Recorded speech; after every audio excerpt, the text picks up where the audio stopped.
Hey, hey, welcome to OnSet. I am Daniel Norton. Sorry for the background noise. We got the air conditioner going. It is summertime in New York City. And I'm here with Marissa. Marissa has the nice summer clothes on.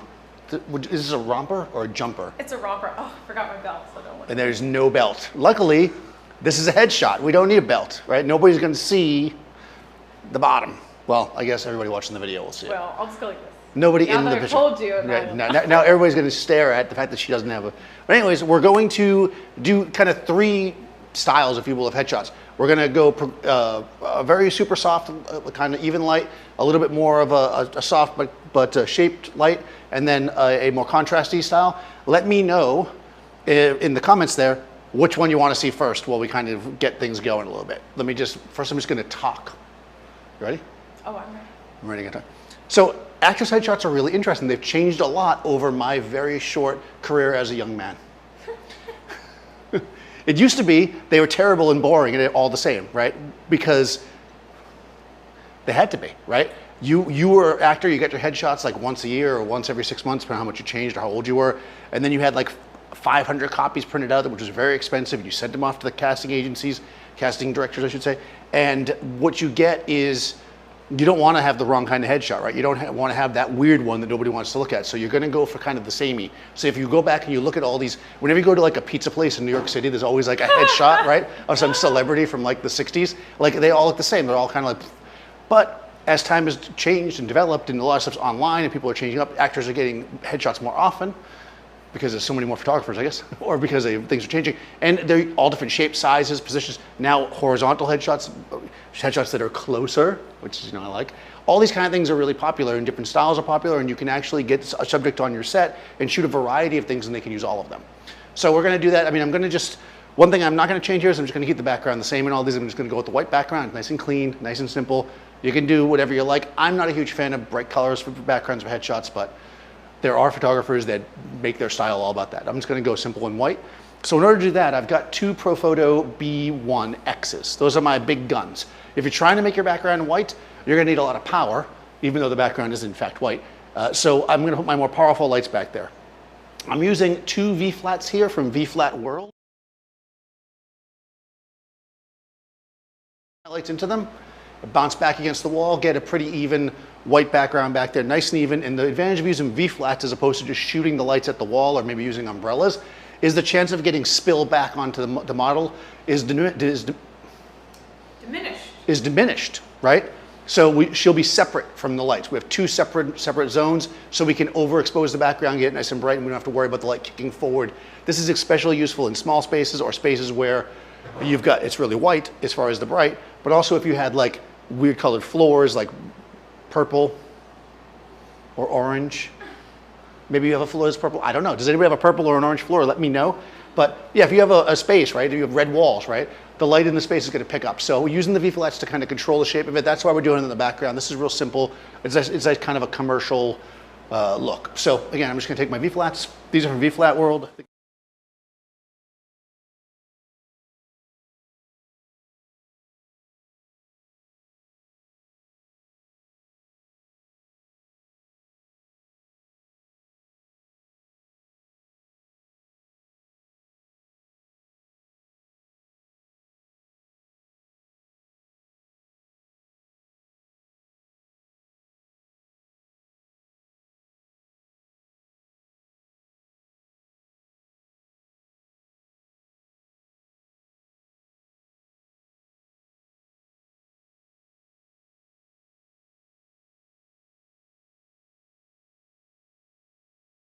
A, B, and C.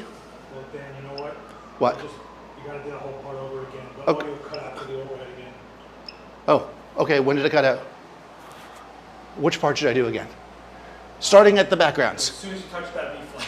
Oh, okay, good. Okay, so I have V-flats here from V-Flat World. Luckily, I explained the whole bouncing around thing first. I don't have to say all that again. I'm looking up here. So because it was following the camera. Okay, so what I'm doing here is I've got two lights in the background, B10Xs. They're bouncing in. I'm going to need a lot of power for that. So I got my more powerful lights back there. I want to put them both in the same group, which is group C. My main light here, which is a Profoto B10, is going to be in group A. If I use a fill light, which I may or may not, probably won't, it'll go into group B. That way I can keep things separate. So again, they're both in C. This doesn't have to be super precise. You just want to get these lights so that they're not going to be in my shot and that they're going to throw the light as evenly as possible. I have a little bit of a strange situation here in this studio because this is like an inlet here, an inset, so sometimes you get weird shadows, so we just have to be careful about that. I'm just going to come in here and set these both at the same power. Since I have no idea what I need for power at this point, I'm just going to set them both at 5, which is halfway through my range of power. It's not half power, it's halfway through the range of power. And we're going to start there. Marissa's here, and she's going to come forward a little bit. If she, actually probably will be able to see this. If I turn this modeling light on, right, we can see the edge of the light. If I go like, depending on what I do here, I can either have it touch the back of Marissa or not, right? I mean, some light's always going to kick forward. Okay, you can probably see that. So if I go like that, we can see the lights on her. And then we go like this, we can see that it's less, I mean, it's still going to hit her a little bit, obviously, but it's not going to hit her nearly as much. And that's going to allow us to control the spread of light on her. This is a good way too, just to see if that's happening, because sometimes it's hard to see with your eye. You can see on the ground, you can actually see that shadow down there. So I'm going to turn the light like this until I don't have any of that light, none of the light comes and hits Marissa. These are more or less lined up. I think they're not perfectly lined up, but they're close. Good. We should have basically a line of light here. That's our goal anyways. It's funny, these Profoto lights really, like, they have a wide spread even though they have a flat front. And a lot of times people see the flat front and they're like, oh, that doesn't spread the light wide, but it does. Okay, so that's a basic place to start. This is just a white background. Again, this is pretty simple stuff. Getting this part set up. Just gonna grab my camera here. I've got the 85mm on there. Don't worry about this light right here. It's not on yet. I'm gonna frame this up like this. Actually, I think I might go vertical today, even though I do like horizontal shots. Can you move that B10? Yeah, I'm gonna move the B10. Trying to get my framing here first. I think I might, because of our funky background here, I may end up, well, we'll try it. So one of the situations in this studio is that, like I said, it's like a chimney here. So you've got these edges, and we may find that it's gonna make the light a little uneven if I get the whole thing in there. The way that we would handle that is we're gonna, well, I'll take a picture because you're not really gonna see it until I do it. It may or may not be an issue. So we'll start. I'm gonna turn off everything except, well, I'm in high-speed sync, I'm in all kinds of stuff here. I'm gonna turn off everything except for the the C group rather. And I'm just gonna take a picture. Again, I'm set at 5 in the background.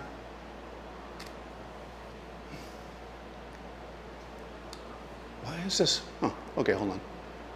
This is not on the right channel. There we go. There's a black frame. There's my black frame. Okay, so I almost forgot to do that, but see, it happened. Okay, so what we want to keep in mind here is even though you're looking into the studio and you can see all this light, we are removing the light from the space. The last few times I've done some videos here, we've used some constant lights, and we've talked about that, right? How hard it is to do that. Here I have the windows pretty much opened up. It's a cloudy day. Even with that, with the settings I have on my camera currently, we have what I call a black frame, which is, it's a very original name, black frame, because it's, well, frames. And you can see that there's no exposure there. So I'm set at 250th of a second, 100 ISO, f5.6. You can see that the frame is dark. If I come over here and I grab my exposure slider, we're gonna see how dark it is. We start to see Marissa around there, about 2 stops. So that should be good for us. That means that none of the ambient light's affecting our shot. Right now we're gonna take a shot, only the background lights are gonna fire, and we're gonna get effectively, you can see what I was talking about. We have like this chimney back here. If we blow it out enough, you may not see that, but chances are that's gonna be problematic for us. So I think I'm just gonna shoot vertical for this situation. Of course, you could put a roll of paper up. We could move her closer to the background. There's a million different ways we can handle this, but for the purposes of what we're doing here, going vertical is probably the easiest way to do it. And why not? We like to be different, right? Nobody goes vertical anymore. I'm using 85mm lens, and I'm gonna focus up on her face. So we saw that was really, really too dark rather. So I'm just gonna come in here Oh, you know what? I'm in high-speed sync for some reason. I have no idea why that is. What's your shot? You might got automatic. Yeah. Okay, there we go. All right, so I'm going at 200th of a second. I'm going to keep myself at 5.6. I'm going to take these lights in the back and I'm going to turn them up. Now, they're both in the same group. So if I turn them up on the controller, both of them will turn up equally. I brought them up to 8.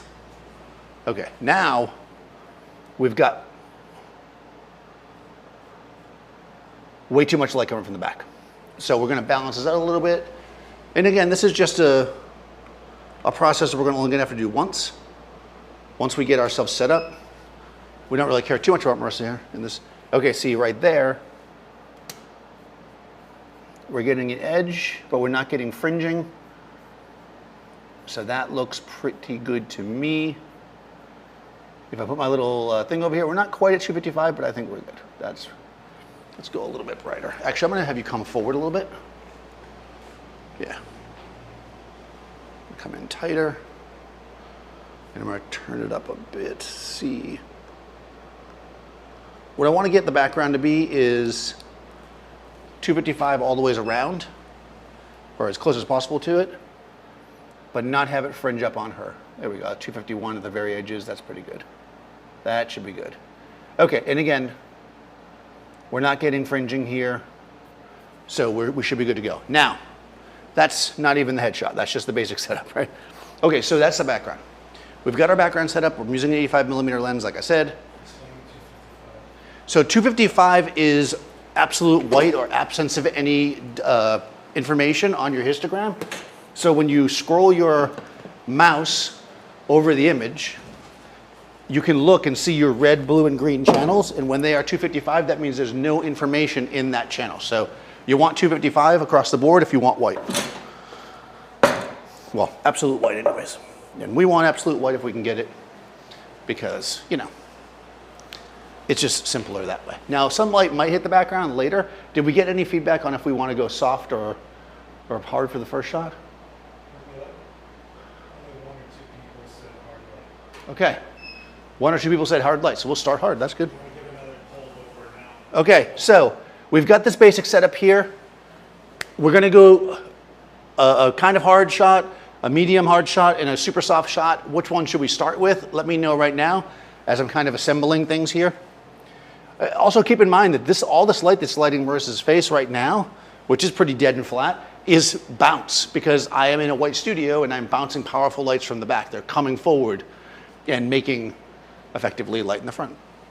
So that's really what's going on there. I'm going to grab my coffee while they vote.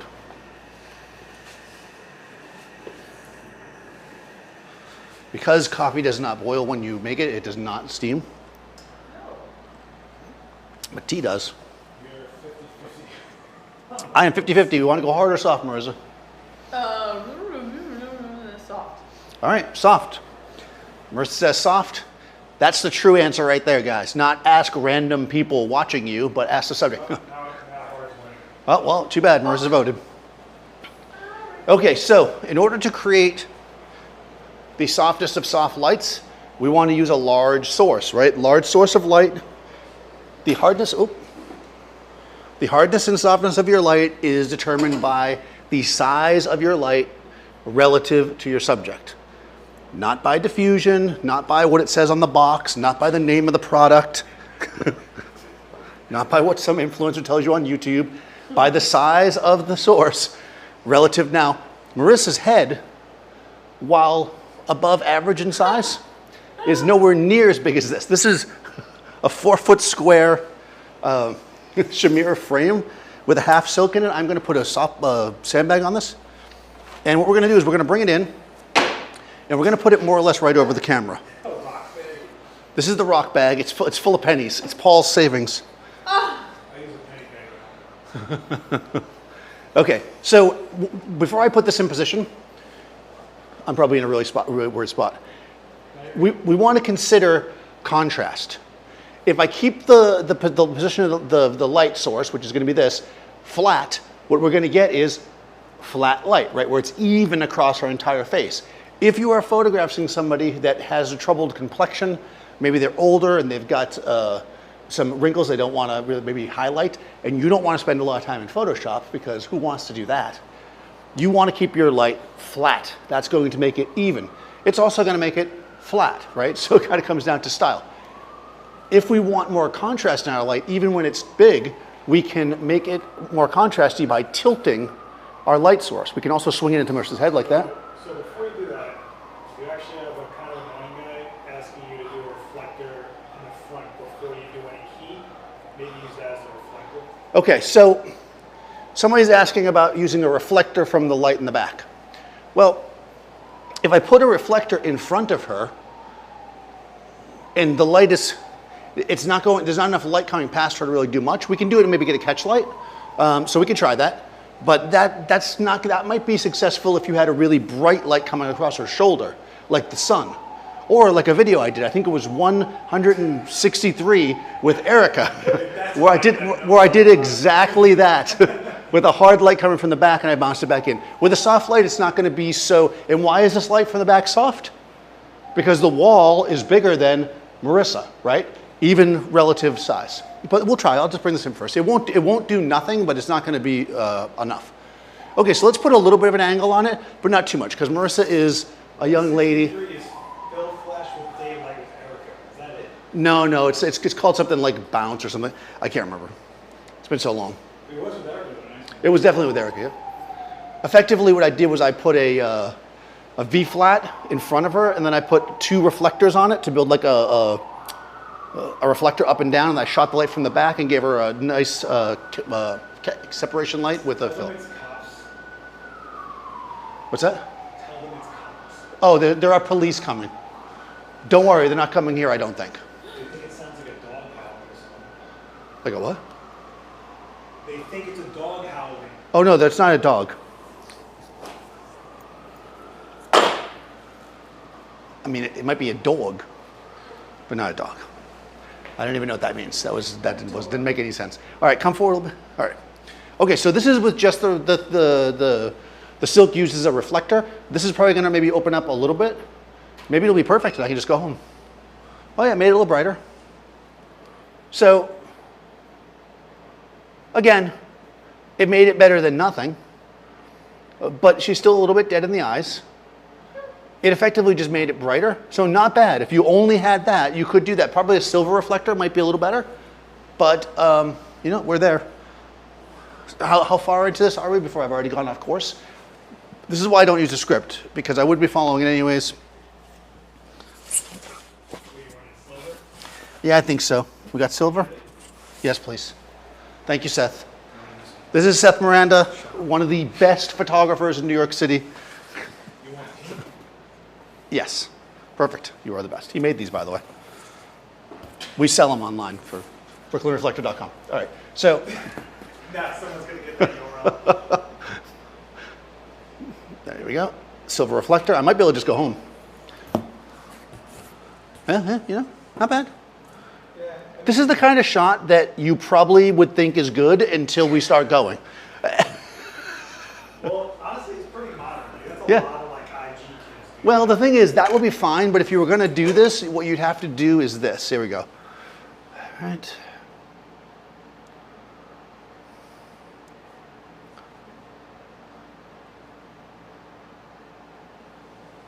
Okay, so I'm just in Capture One right now, tweaking it out to add the contrast. So, like if you had nothing, there you go, that's decent, right? But we can do that in camera, right? And doing it in camera is, you know, why I'm here. All right, so, because what you're doing here, right? So I'm going to talk a little bit about why that's, because this is a really good point and a really good conversation. What's happening here is we're talking about contrast, right? We want our subject to come forward. We want them to pop. We want them to have dimension. And if we're just bouncing light that is really marginally brighter than what's already hitting her onto her, what we get is this kind of flat image that doesn't have any pop to it, which means we then have to jump into post and add contrast, or that's why a lot of these like cameras, when you put them in like portrait style or whatever, it just adds a lot of contrasting color because you need that when you're not lighting somebody properly. But when we light her properly, we probably shouldn't need that. Probably. You see, I say probably. You can, no. All right, but no, not a bad solution if you don't have something else. I would definitely use a silver reflector though if you're gonna do that, not a white one. But let's use a light because that's what we're here for. And as we all know, the more lights you use, the more you get paid. So, all right, this is a Profoto B10, as I stated. The important part here when you're doing this is in B, let me change it to. I think I should swim my camera. Okay. Are you gonna step in it? I'm gonna step in, yeah. Well, I'm gonna put it right like here, I think. Do you want me to stand over there? I can do it. Oh, okay. So I'm just changing the settings on the back. Effectively, this is in group B right now. Instead of A, I just want to change it to A. Probably my other light's in the A group, and then it's going to screw me up later on, but I don't feel like getting the light out. Okay, so this has a modeling light so we can see it. I'm going to use that to kind of show you guys. And what we want to do is, as much as possible, we want to fill our frame. When I say our frame, I don't mean the camera frame, but the frame of our fabric here with the light, right? We can see it's creeping past here. I could get a little closer, even, because again, these things have massive spread. Yeah, that is wild. Yeah, so I'm going to fill this up, and I'm going to bring it in so that the light is still pointing at Marissa, because I can actually see through my camera, I can see the contrast it's causing. Again, we don't have to, this isn't really there because we need a lot more exposure. It's going to be here so that we can get nice contrast. So now, I'm going to turn the background lights off for 1 second. I'm going to go to this light in the front. Because remember, I haven't used a light meter yet. I've just kind of eyeballed the background light. Now I effectively need a light meter because I need to know the right exposure on her. We'll turn this modeling light off to save battery. And what I'm going to do is I'm going to put it in TTL through the lens metering, and I'm just going to make a photo. And we're going to see at least an appropriate, a somewhat appropriate exposure. We can see it's a bit dark. Okay. I'm going to grab this and drag it up. That's probably about where we're going to want to put it. So about a stop. So I'm going to come over here, and I'm going to switch back to manual. Now, sometimes people will use TTL and it will give exposure that's not correct or that is not where you want it to be. And you might, get flustered by that. But don't worry about that. You just use it as a baseline. It doesn't have to be your end all be all. All right, I'm going to put the C light and turn it back on. So now I've turned the front light here up 1 stop, and I've turned the background lights back on. I'm also really crooked, right? You're standing crooked. There we go. And we're going to go here. Okay. All right. Now we can see that we've got a nice baseline to start with. What am I on here? Okay, right. We can see that the skin is nice and cleaned up without having to add any brightness to it. We see that there's shape, right? You could actually even see the shadow under her nose from the light, right? This shape to her face, things come in, add some freshness to it. The whole thing has a bright, natural look. If we compare this to this, the reflector shot where a couple minutes ago you guys were like, yeah, that looks great, Daniel. It's like you can see the difference, right? It's like that's fine, but this gives us the ability to put it where we want it exactly as we need it. And you can still you can still refine this more if you want. If you don't like that shadow position, we can move our light lower, okay? Because remember, how high your light is to your subject, I'm talking about the strobe, is going to create the length of the shadow under her nose. It also takes down texture this way. It also brings down the texture. That's 100% true. Thank you, Seth. Because that's what we want. Remember, this style of light is for somebody that, because people often say, how do you make people look? This is the kind of light that you're going to put on somebody when you want to remove any kind of imperfection. So somebody's not having a great skin day, somebody's a little older. That's really what we want to do here. Okay. Clean. We can see, obviously you can definitely see texture in the skin, so it still looks, real because we didn't Photoshop it and smudge tool it and Snapchat it.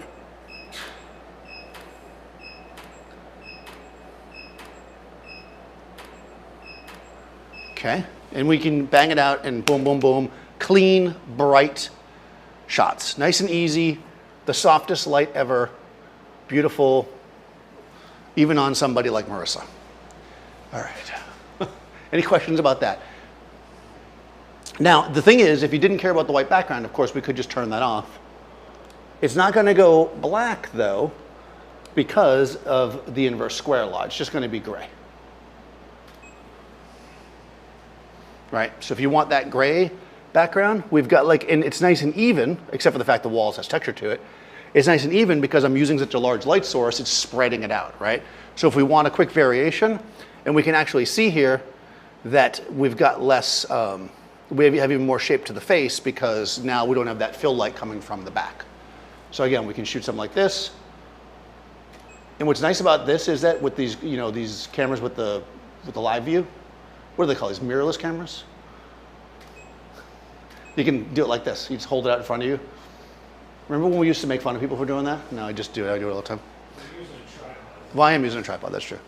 Right, and there we go. And of course, we can make anything in between, right? I can go all the ways from this gray, well, this is as dark as I can go with the gray, to all the ways to super bright white with just, you know, some variation. And we can see, again, the light on her face, you see that shadow and stuff. It's still there. It's just that here it's filled in by the light from the strobe in the background, not the light in the room. That's what's important. So we don't have to worry about weird mixing of color. We're basically good to go. This is a situation where if you were only going to use the front light, where you might use this reflector card. Again, you can get them on brooklynreflector.com for, what, like $600 these days?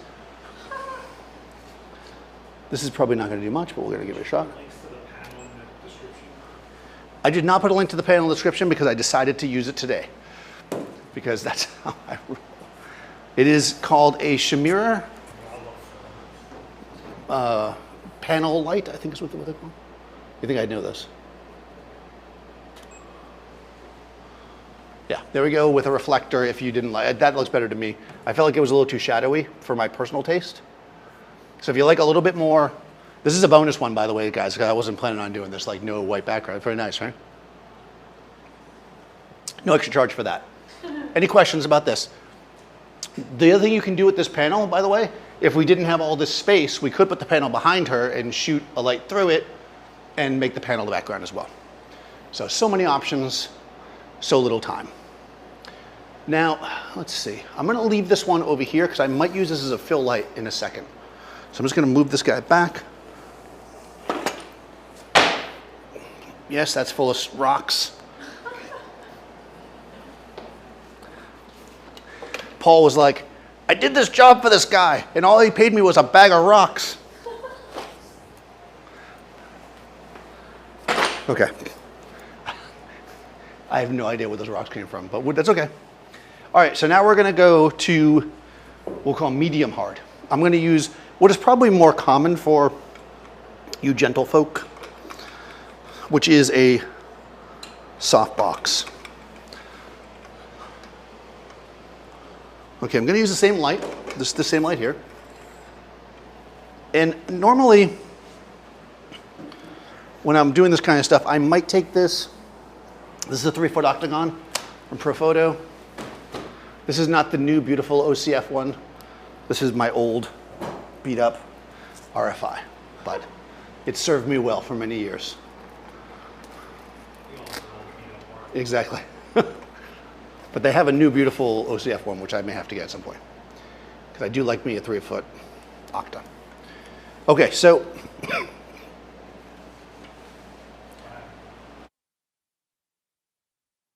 I had to mute myself. Sorry about that, guys. Allergies are giving me a terrible cough. All right, so what we're gonna do here is, I'm not gonna go a 45 because that's gonna be too directional for this. I'm gonna move it kind of in the middle, but I'm not gonna put it over the camera directly, just to give some more variation. This is a 3-foot octa. What we're gonna be able to get here is a little bit more shaping of the light. So I'm gonna actually bring it in, just like before, more or less over the camera. I'm looking through my lens to see if I see it or not. So, 2 questions. Yeah, go ahead. Can a large softbox be used instead of a screen? I'm guessing large doesn't matter. And what does a casting agent look for in headshots? Was what? What does a casting agent look for? Okay, so good, okay. So, can a very large softbox be used instead of the silk? Yes, it is gonna be different. The reason why it's different is because if you noticed what I did there, I changed the position of the light, right? to change the shadow, which means that depending on who I have in front of me, I can adjust that shadow depending on, let's say, the length of their nose, how their face is shaped, how they turn. So that gives me a lot more versatility, allows me to tweak it a lot more. That's why I like this. Downside, you lose some light, right? Because light's bouncing everywhere and you don't have as much control. So you definitely, you have more control, yet less. If you had the large softbox, it would have just been like the first shot. You couldn't have moved the light inside of it. You'd have to physically move the whole box down, which would change the entire lighting pattern, so it wouldn't be the same. But sure, big softbox works, and we're going to use a big softbox now. What do casting directors look for in headshots? Personality. We're doing an entire course here on how to light for headshots, but guess what? Just light them up nicely. Like any of these will work depending on the person. You want to interact with your subject. You want them to show some flavor, some personality. That's really the most important thing. The lighting is really secondary. I'm sorry, I know photographers like to think that we're the most important thing, but we're not always. How do you do it so it focuses on the eyeballs? I don't have it on that anymore. It doesn't, I think I have it. Because you're on single. Watch. Okay, yeah. See this? Yeah. You got to go to the all area with the face, the little face. With the face, not the animal face, okay. That indicates face, right? Then you got to go to AFC. And now, okay. Yeah. Well, remember, you know, he's making fun of me, but he reset my camera the other day, and it was like, it was going on Wi-Fi. I'm like picking up like internet. So lying. I'm getting my Twitter feed on my phone. He's like, there's a new firmware. Let me update it right before you go live. So full of lies. Strangely though, the out-of-the-box setting with the iFocus is that way for video because I've been using it to shoot video all week. Okay, we can see, I'm not doing the background light yet so you guys can really see it. We can see here now that we've changed our shadow pattern.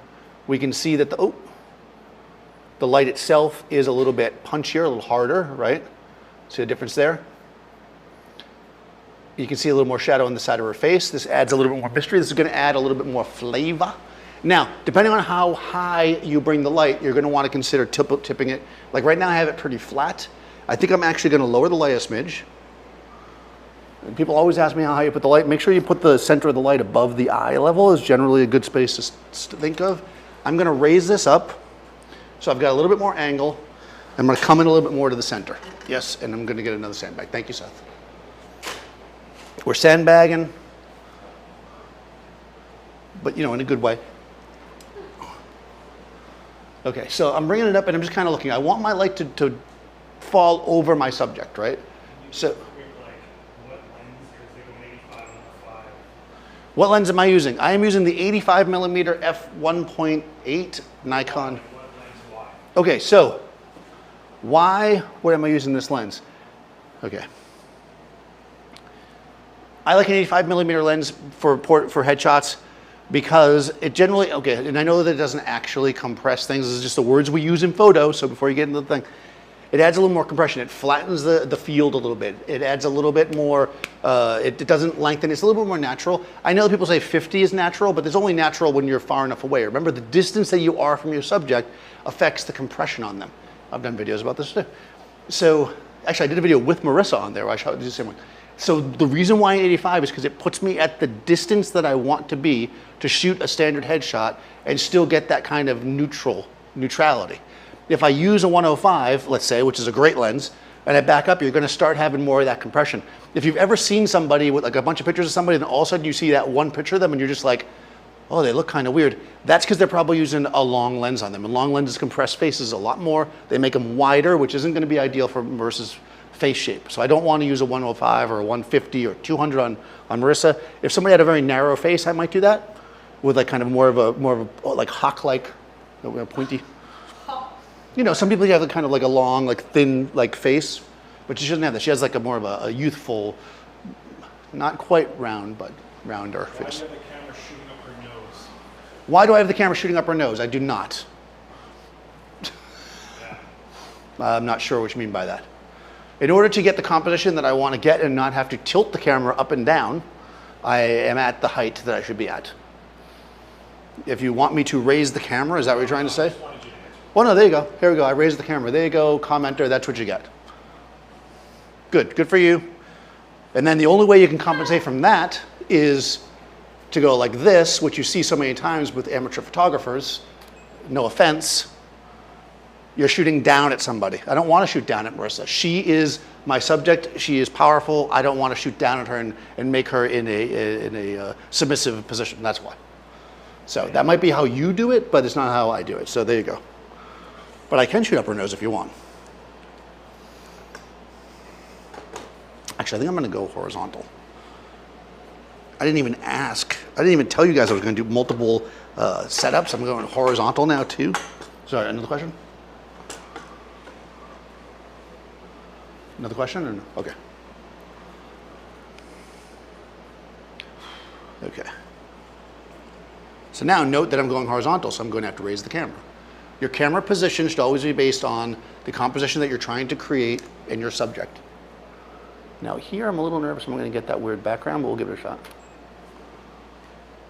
Yeah, see I'm getting that background like that, but we might blow it out, so let's see. I'm going to leave this like it is. I'm going to turn the background lights on. Let's see if we can get this to work without worrying too much about that background. Okay, here we go. Oh, a little bit much, but I think we're going to be okay. Now we can see, because we moved a little bit back, that we've got a little bit of wraparound light over here, so we can handle that in a couple of different ways. I actually love everything about it except for that. So what I'm going to do is take my V-flat that's here, and I'm just going to spin it out a bit. And hopefully not put it in the shot. Okay, it's not in the shot, that should help. Let's try that. There we go. See how I took care of that, guys? Simple as that. Now you might like that. That's actually a style that can work. It's not overly hot because it's a bounced light. But if you want it to be clean, then all you gotta do is watch where your light's coming from. You can notice too, there's not that shine on the top of her head over here, like you have over here. You know, I'm gonna tell you, I kind of want to split the difference, which we can easily do. And I think I mentioned that. That's one reason why I do this versus just bouncing off the walls directly. The V-flats are going to allow you to shape the light and put it where you want it. See, now I've got a little bit of glow on the hair, but it's not on her chin. And now we have a clean, clean shot. Are those backlights pointed to the corner of the V-flat or flat? Okay, so the backlights are pointed actually, and this has to do with, because of the distance to the light. Okay, so where you put the light inside the V-flat has to do with kind of how close the V-flats are to her. In the case of this, they're actually like, if the V-flat's like this, they're shooting kind of more towards the back. Sometimes you go this way, depending on, if the V-flats were further away from her, I'd put them this way so I get more bounce out of them. And sometimes you go into the center. You're gonna have to just kind of look. Can you see them from, oh, you're gonna raise the light, or, oh, look at that. So, Yeah, it's kind of more that way. These split in half. That was really good. I like that. I like that he did that because I would have done it and never got it back together. I probably missed your. Yep. I love these V-flats from V-flat world, but I do have trouble with them sometimes because I am very clumsy.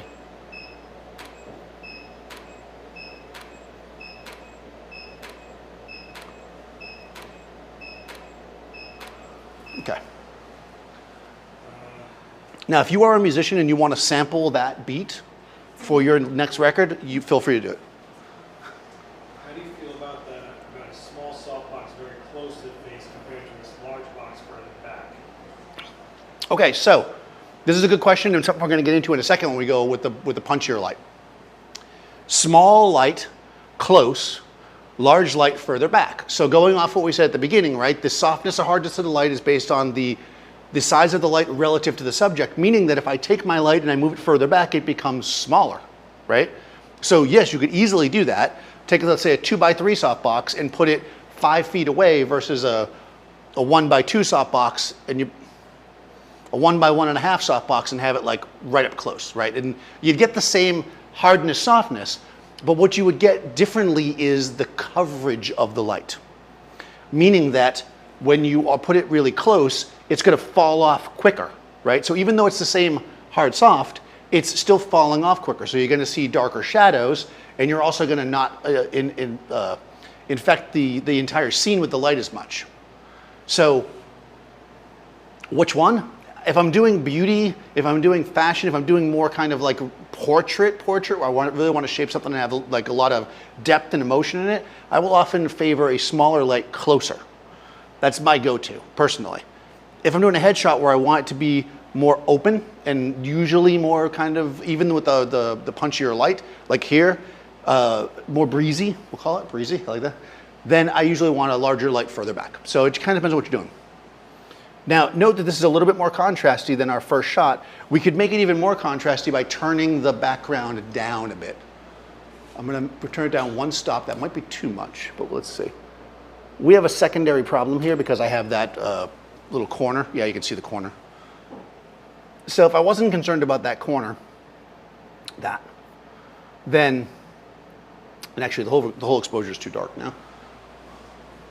Because remember, this light in the background is bouncing forward. So if I'm going to do this, then I got to go take the A light and turn it up half a stop. Don't worry about the background for now. Honestly, if I really love this light, what I would do is shoot it, because as long as this line doesn't intersect with Marissa, it's easy enough for me to, cut either crop or just go over this. But you see how we have a little bit more shape here. Go ahead.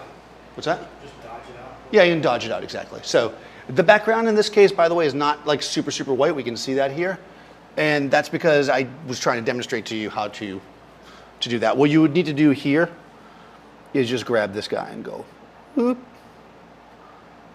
Is there a trick or technique keeping Marissa the same distance from the camera? And that's a question for both of you. There is nothing, is there a trick or technique to keep Marissa the same distance from the camera? There is nothing that can keep Marissa the same distance from the camera. Yelling at me. Yes. Multiple times of yelling at her. No, seriously though, what you can do if you're working with let's get an actual good shot. I actually want to see what this looks like. So by the way, I locked in a little bit of a tweak to get the background to be more clean white, but still be more contrasty. Really, the best trick to kind of keep people in the same space is this, right? If you put a shooting table or something there, it's easier for them to judge, right? There's like 3 or 4 feet here. It's hard for her, but you don't want to make it so she can't move at all, right? She's got to have some room to move, because otherwise she's not going to be comfortable on her feet. But putting some kind of reflector there, that reflector isn't even doing much. Oh, wow, what happened there? It's blowing out already. Apparently, I set something up and then I started blowing things. When did that happen? Wow, okay, something happened there. Probably because Marissa moved. Glamorous. It's so glamorous. This is why we should be looking and not talking to my... All right, let me turn this light down. That couldn't have been the reflector. Let me just see. Is this setup possible with speedlights? Okay, there we go. Sorry about that. Is this setup possible with speedlights? Well, go to imaging this year. Says doing a 6-hour speed light. Do an Hour and a half. No, to answer your question, yes, easily. The main issue you have when using speedlights, or if people don't know, speedlights are small flash like you put on top of your camera, is that they're typically not very powerful, right? And the recycle is not nearly as fast. Can you put a speedlight in a 3-foot octa? Yeah, that's about as far as I'd go with it. I think after that, you're losing so much light, it almost, I think the modifier is too big. But 100% you can do this with a speedlight. You could do an umbrella, but you wouldn't have edge control. You just gotta look at your final result, what you're looking for. If you're just looking for a nice big soft light that has some contrast to it, then yeah, an umbrella with a sock would be really useful. If you were somewhere where you had to really control it and put a grid on, you wouldn't be able to do that, of course. But I would probably, if you only have a speed light, go for it. In fact, were you in that video? I think today's the day I talk about all the old videos I made. I did one with Marissa where we used this exact thing with the A10, I think, when it came out, Profoto A10. So yes. Okay, so bright and airy, but a little bit more contrasty. This is a softbox versus the...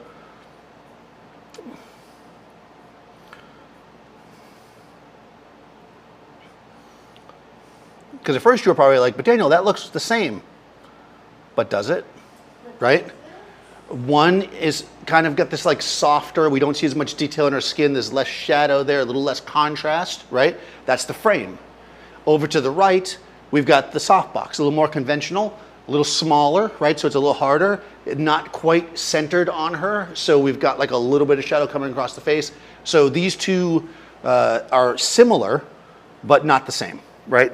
This one's very airy, like, and the other one's like, So, I mean, it's also just her pose, but you know. What's that? The Chimera is probably warmer as well. Although they're both Chimeras, but probably the reason why, the Chimera frame, I'm sorry, my brain is not working. Yeah, the Chimera probably is warmer. Remember that anytime that you put any modifier in front of your light, the color is going to shift in some direction. The advantage of using all one brand is that it will usually shift always in the same direction, and then you can tweak it if it doesn't look the way you want it to look. So yeah, it very well might be warmer. But this is the Profoto, and Seth's referring to the one on the left, which is the Chimera. Yeah. Okay, let's go hard light. So all the people that voted hard light at the beginning, now you get that now. I didn't take it out. Let me get it. So I will walk over here to the, and of course it's locked. I am now opening the equipment safe. I thought I had it out. And now Marissa's going to walk up camera. No one's on frame. These guys are real pros. Hold on, Marissa's walking off camera. Yeah, that's what I'm saying. That's what she chooses. Sorry, We'll just cut that part. Okay, so now I'm going to use a beauty dish. You could also use a small softbox for this, but I wanted to use a variety of things just to give you some flavor. Beauty dish is going to be harder than this. Now, you can get a beauty dish in nice and close, obviously, and it'll be a tighter shot, and we're going to show more contrast. Nothing's really super hard here. It's just degrees of hard. Okay, sorry about that. Okay, so now, inevitably, somebody's going to ask if the collapsible fabric beauty dishes are the same as a regular beauty dish, and inevitably, I will answer no. Does that mean they're not good? That definitely does not mean that. They are good. They're just not the same. So if you love using a beauty dish, and that's the look you want, then you should use a beauty dish. All right, so I'm gonna take this off now. I am gonna move it closer because at this point, this will be way spotlighty and not look very good, I don't think. I'm gonna put the grid on it too, just to give me a little more contrast. What's that? Yeah, I'm gonna put the modeling light on first. Okay, let's see. Oh, you know what? That's not terrible. Let's go like this. All right, let's just do the background lights. I'm gonna go into TTL. Not the background, I'm sorry, the front. She's also super far away from me for some reason. I have no idea why. Now what we can see here is the beauty dish is pointed too low because I got it tilted too much. I could raise it, I suppose. There it is. Let's try that again. Of course, she also moved closer, so there we go. All right, so we can see here, this is gonna create, oh look, we're looking up her nose. This is gonna create a lot of contrast, right? Right now, this is not great. You know, it's like, Daniel, what are you doing? But let's just start here. Because, you know, why not? I'm gonna turn the background lights on, which are gonna give us the fill. I'm gonna come a little taller. Marissa's gonna stay in one spot. They don't like when you move. They're trying to do screen captures and stuff. No, yeah, it is tricky sometimes to get somebody to, oh, what happened there? Oh, I left it in TTL. That wasn't the right thing to do. All right, let's see. No, they're not the same group. But remember, I had it in TTL, which means that the front light is, you know, taking into consideration all the light in the space. In other words, all that background light that I just blew in there. There we go. All right, I had to try to guess where it was. That was not bad. Okay. All right, so background is good. Okay, I'm not gonna use this far away. I thought I was gonna use it and be like, let's try something different, but this just looks terrible. All right, so let's come in close with the beauty dish. That's why whenever you watch a video and you see someone with a beauty dish that far away, they have 17 other lights filling in because a beauty dish does not look good that far away. Do I always start in TTL? Almost always, yes. The only time I don't start in TTL is if I'm using a handheld light meter. And I usually use that if I'm doing a lot more kind of elaborate room stuff, setups. But if I have my subject there, did you put on lipstick? Yeah, just a little bit. All right.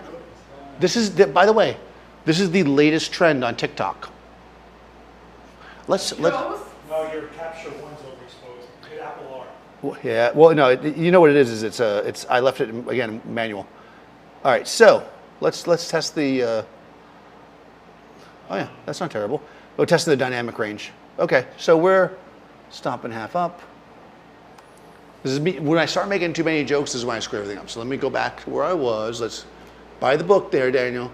I'm gonna turn off the background lights. I'm gonna turn the foreground light onto TTL. I'm gonna turn off the monoline light, I don't need it. I'm gonna make an exposure. Okay, okay, good. This is a baseline. This is the beauty dish in a position that's more appropriate for a beauty dish in my opinion. It's a little underexposed, but again, I'm going to get more exposure coming up from the background, so I'm gonna leave it where it is to start with. I'm gonna switch to manual. I'm gonna go to the C group, which is my background, turn them on, and we're gonna get a base exposure, and then we'll start tweaking. Yes, was there a question? Nope. Will the beauty dish give you more of a film noir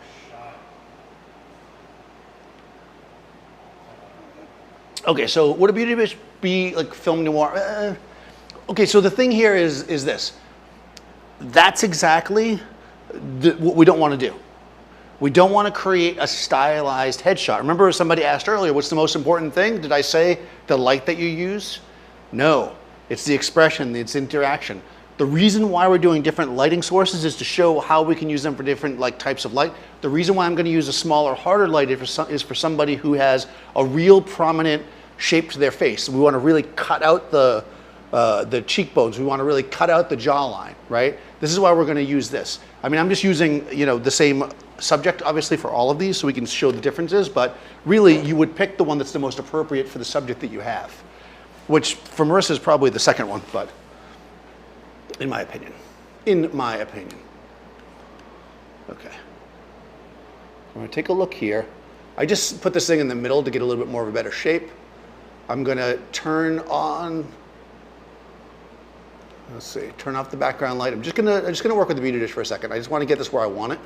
So I'm in manual. I'm moved more into the center. Okay, exposure's a bit dark. I'm gonna come up, stop. I did reset it, right? Yeah, I reset it, okay. All right, so now we can see here, right, with the beauty dish, that we're getting, see the cheekbones are coming more forward, but you can see all the extra texture in her face, right? Keep your face more full, yeah, not as tilted down. There we go. Project forward. There we go. Yeah, and we can see, again, using the beauty dish the way that it's best suited.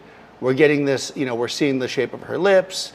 We're seeing the shape of her chin. We're getting some cheekbone action. This is what we want, right? And we're getting light inside of her eyes. I do have the grid on, so what we're getting is a little bit more contrast too. We'll start there. Now I'm going to put the background lights on. Yep.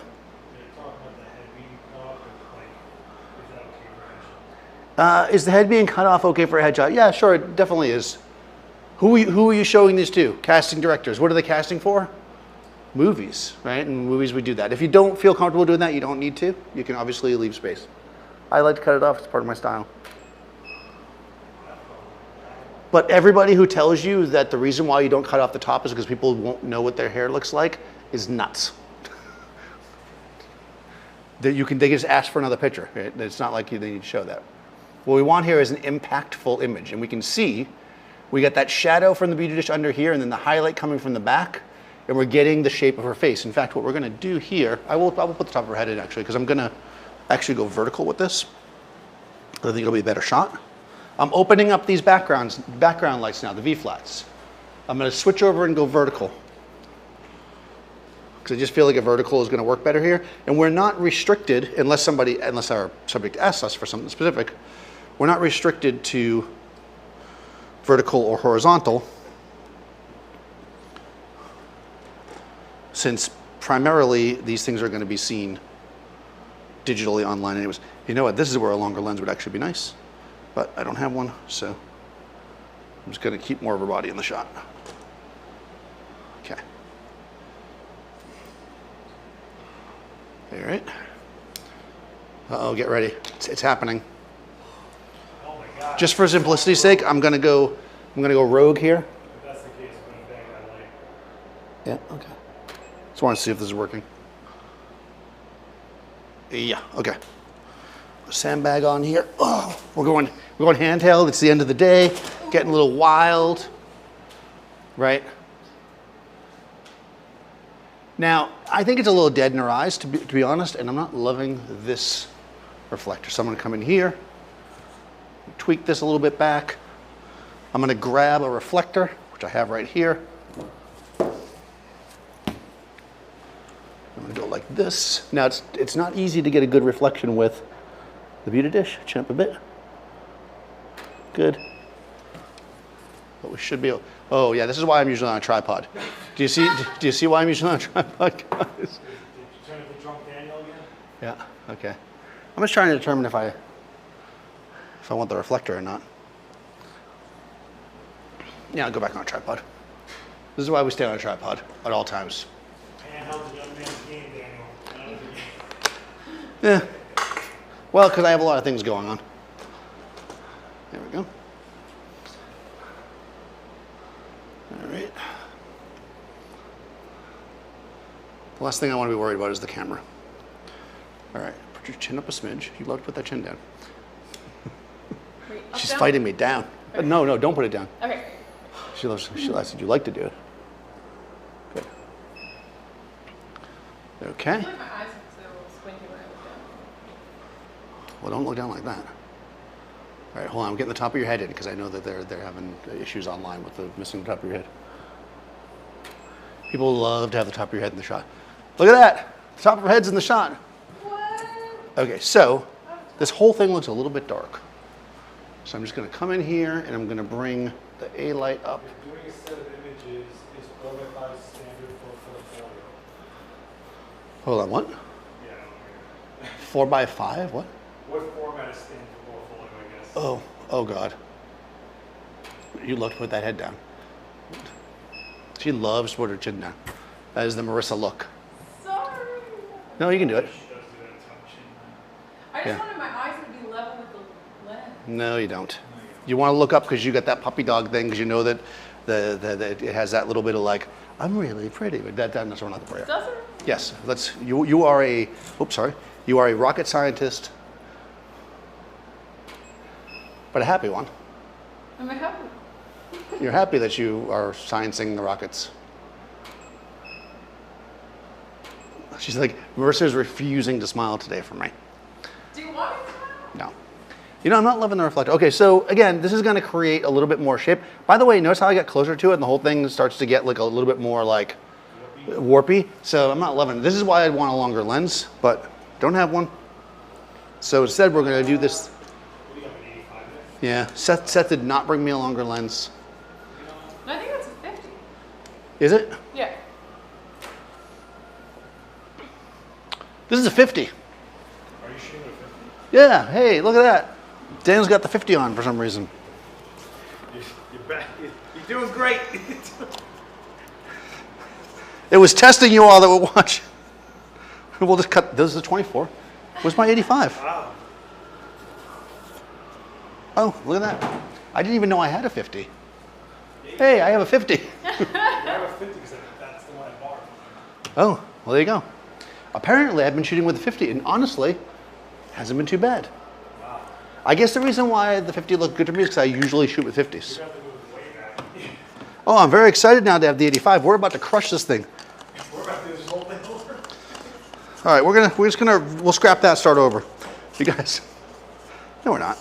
They look fine. It goes to show you that you don't need too much to make. You don't need too much to make a headshot, really. 50 is fine for where we were. If you want to get in close, though, oh yeah, that's much better. Oh yeah, look at that. Oh wow, my career is made now. Look at that. It's like a do not put your chin down. No, it's like, it's like habit. Yes, it's a terrible habit. Okay. Not up either. 50. Hey, look at you with this 85. Because now everything's all screwed up. Okay, so we're gonna start off with you. Well, it's just gonna take a second. Let me just get this thing in place. I'm changing a couple things here actually. I'm actually gonna take this light and I'm gonna tilt it down a little bit more. Because I'm just not loving the way this looks on her. Because again, this would not be my light of choice for a headshot from Marissa. So I'm gonna do my best to make it work. But what we're gonna do is, the center of the light's there. We're gonna bring it in like this. Turn over like that. Yep. We're gonna go like this. I'm gonna. Okay, this is gonna be dark. Oh, no, not too bad. Okay, good. That's better. So you see what I did? I brought it up a little bit to get more shape because, again, we want to catch those cheeks. I'm going to go here. The whole thing looks a little bit bright now. See, sorry I'm going a little fast now, guys, because I want to get back to where we were. All right, bring your chin down. Good, right there. Okay, this is just that light. So we can see how it's falling on her face. It's giving that shape, but it's not filling in her eyes and stuff. That's going to be bad, especially if she puts her chin down, which we know that Marissa likes to do. So here's where we use either a reflector or ideally a fill. So we can go like this. See what the reflector does.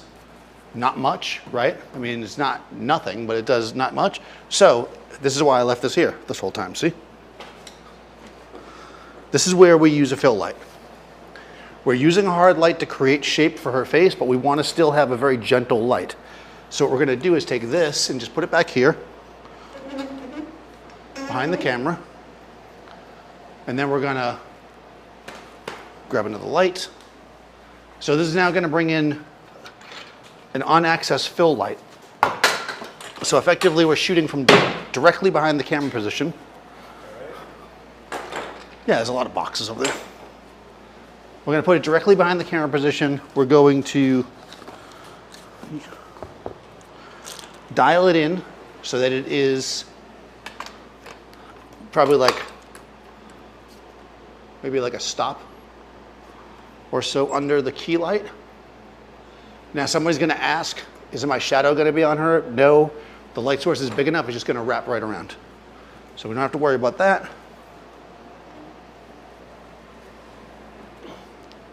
This is the A. I'm just going to take a second to switch these over because remember I switched that to light before. Oh, I don't want to go up there and do that. All right.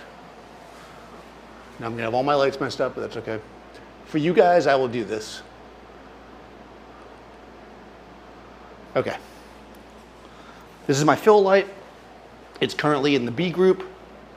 I'm going to turn off the A light. Now the only thing I'm going to have on is the B light. I'm going to put it in TTL. And I'm going to shoot. This is going to be a flat light from the front. Perfect.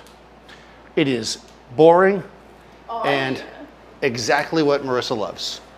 She's like, that looks like a fashion magazine. Okay, this is going to be our fill light. So we want it to be lower in exposure than our key light. So that's on exposure right there. I'm simply just going to take this light and I'm going to switch to manual. And I'm going to turn it down one stop. Then I'm going to turn it off for a second. I'm going to take the A light, which is our key light, put it back in TTL. And we're going to take a shot to get it exposure, so looking right at me. Here I am a little bit low, but I will fix that now. Okay, hold on. One more. Okay, that's good. That manual, I'm going to bring it up 2 stops. Take the B light, turn it on. Okay. Now we're going to take a shot here. This is, again, we're just trying to establish a frontal exposure that fills in. There we go. Now I'm going to come around and turn on the background light, which is C. Yeah, I'm going to explain the whole thing as soon as I get it tight. Okay. Can't be looking at a terrible picture and then. Okay, so I'm going to have to tweak this a little bit, but here we go. In the front of her, causing effectively the shape of the shadow that's on her face, it's probably a little bit too high still, is the beauty dish. This is giving us our shadows under her cheekbones, it's under her chin, under her nose. This is effectively the key light. Then under that, we've got, these are not the exact exposures. This is now our fill, right? So you see almost no shadow here, right? This is basically going to fill in all the shadows that we put on the key. And then of course the background's the same as before. So those two together look like this. And then we bring this in and again, it adds even a little bit more key. And remember what I said in the very first shot. If you want to control this shadow, what you've got to do is mess with the angle of your front light. So now that we have everything roughly where I like it, it's a little bright from the back, but what I need to do is adjust this angle so it's not so steep. But because the beauty dish is so small and has a grid on it, if I just tilt it up, it'll go past her. So I'm going to have to lower the light, right? And then in addition to that, I'm going to take the light and flatten it out a bit. This way, it's shooting more or less directly at her face. right? Okay, it's a little bit, I'm gonna back it up a smidge. Now, of course, this is gonna mess with the exposure. So we're gonna go back in to A. I'm gonna turn it up 2/10, and let's see what we got. Smile toward There we go, there we go. There's my smile. Weird composition, but good smile. Okay, so, or bad smile, good composition. Okay, you see now how the shadow on her face is much more even. And the only thing I need to tweak now, besides my composition, is this light is now bleeding over a little bit too much. I'm just gonna close this down a little bit. And let's see what we got. I'm sure this is good, so I don't have to look. Yep, there we go. So now we've got, again, when we're talking about a hard light for a headshot, we don't want the light to be shadowed, because that's not going to be attractive for especially not for, you know, Marissa, for a young starlet, right? Right? She needs light that's going to be appropriate to her. So even though we're using different techniques to create it, what we need to do is look at our different light here. If I can find one from each one. I probably should mark them off as I go. And what we're getting is ultra kind of glowy soft, shaping the face with the softbox, and a little bit more punchy with detail. I did keep a little bit, I probably kept more fill here than I really needed to. I'm gonna turn this fill down a little bit.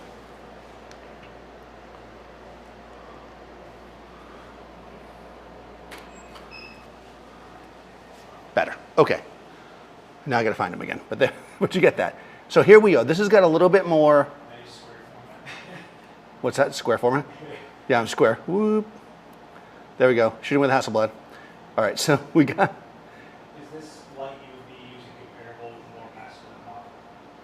Okay. So if I was shooting with let's say in a more masculine fashion, like an athlete or somebody that was that style of subject, then I might use this style of light, but I would use less fill, right? The amount of fill you have is going to dictate kind of how much you really see that shape and form. But we can see that this is almost the cleanest of all the light, right? It's the sharpest. It's got the most like snap to it, but yet it still is a gentle light that covers the face. This is a little bit more kind of commercially, right? This is a little bit more kind of airy. This one's got that nice snap to it. And they're all kind of similar. If you looked at them separately 2 days apart, you'd probably be like, well, that might even be the same light. But the thing is, it's not. Subtlety is what is basically the mastery of the craft. Figuring out the exact light that works for your subject and making it work. I knew I wanted a soft light that was going to showcase Marissa in her best light, as it would be. But I was able to achieve it with slight variation using 3 different techniques. One slightly harder than the next. Okay, questions, thoughts, concerns? No, okay. It was either super clear or completely unclear. What's that? Oh, I'm on a delay. Or I'm on a delay, one or the other. Okay, so let's see if there's any questions come in. I think we got this. We're not gonna make the background blue. No special effects. No blue headshots. Okay, so I didn't mention it this time when we started, but I have started a new podcast for Adorama. You can check it out.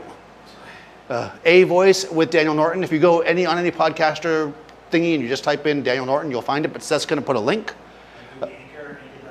Anchor.fm/avoicedn. You can go there and that'll send you to whatever the different, Apple or Stitcher or whatever. But if you just go to wherever you look for podcasts and look for it, you'll find it there. It's also on Amazon Music and Audacity? Is that what it's called? What's the book thing where you get Audible. It's on Audible. So if you listen to your Audible books, you can also listen to podcasts, which is pretty awesome. This is Marissa Roper. You can find her on all the places where you would think. Seth is Last Ex-Witness. I am Daniel Norton. You can, like I said, the podcast. And yeah, thanks for watching, guys. If you have any other additional questions or you're watching this after the fact, put them in the comments below and I'll check back in a little bit and we'll get it going. I will be back in 2 weeks on the 30th and we're going to do commercial commercial photography for e-commerce. So real clean commercial photography of product for online stuff.